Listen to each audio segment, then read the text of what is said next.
वसीयत न करके फतेह सिंह परिवार में फजीहत करा गए।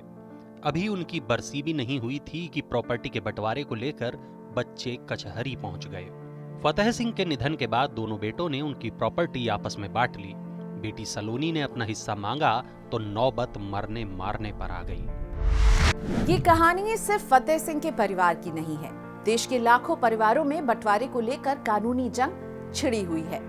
पीआरएस लेजिस्लेटिव रिसर्च के मुताबिक देश की अदालतों में 15 सितंबर 2021 तक 4.5 करोड़ से ज्यादा मामले लंबित थे।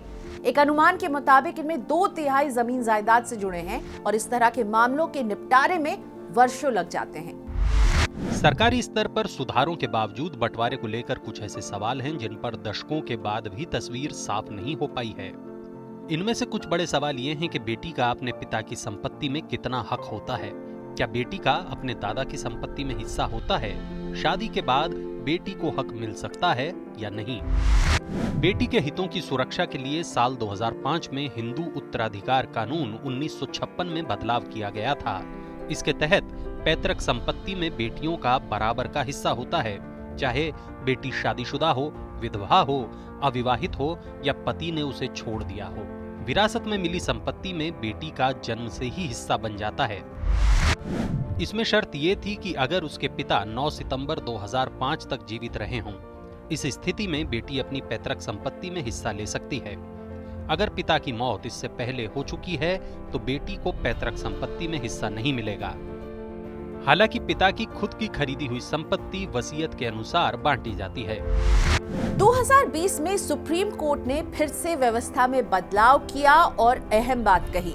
शीर्ष कोर्ट ने साफ कर दिया, अगर किसी के पिता की मौत 9 सितंबर 2005 के पहले भी हुई है, तब भी बेटी का अपनी पैतृक संपत्ति पर बेटों की तरह ही हक होगा।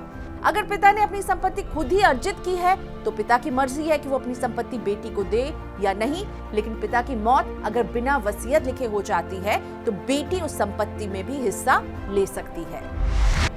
बेटी के हक को लेकर सुप्रीम कोर्ट ने हाल में ही एक नई व्यवस्था दी है। इसके तहत संयुक्त परिवार में रह रहे व्यक्ति की वसीयत लिखे बिना ही मौत हो जाए तो उसकी संपत्ति पर बेटों के साथ उसकी बेटी का भी हक होगा। बेटी को अपने पिता के भाई के बेटों की तुलना में संपत्ति का हिस्सा देने में प्राथमिकता दी जाएगी। इस तरह की व्यवस्था हिंदू उत्तराधिकार कानून 1956 लागू होने से पहले हुए संपत्ति के बंटवारे पर भी लागू होगी।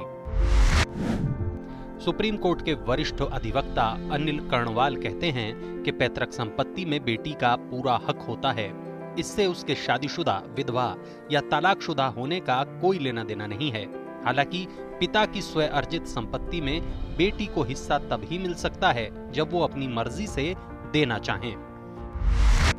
अगर पिता बेटी को अपनी संपत्ति में हिस्सा नहीं देना चाहते हैं तो बेटी उसमें हिस्सा नहीं ले सकती।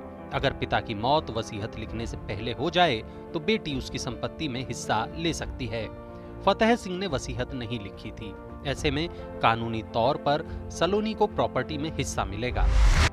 मनी 9 की सलाह यह है कि संपत्ति के बंटवारे के लिए समय रहते ही वसीयत बनाएं। किसको कितना हिस्सा देना है इस बारे में स्पष्ट रूप से लिखें। अगर बेटी से प्यार करते हैं तो वसीयत में उसे भी शामिल करें, अन्यथा भाई आपस में मिल बांट कर खा लेंगे। अधिकतर मामलों में देखा जाता है कि भाई अपनी बहन से अनापत्ति प्रमाण पत्र पर साइन करा लेते हैं।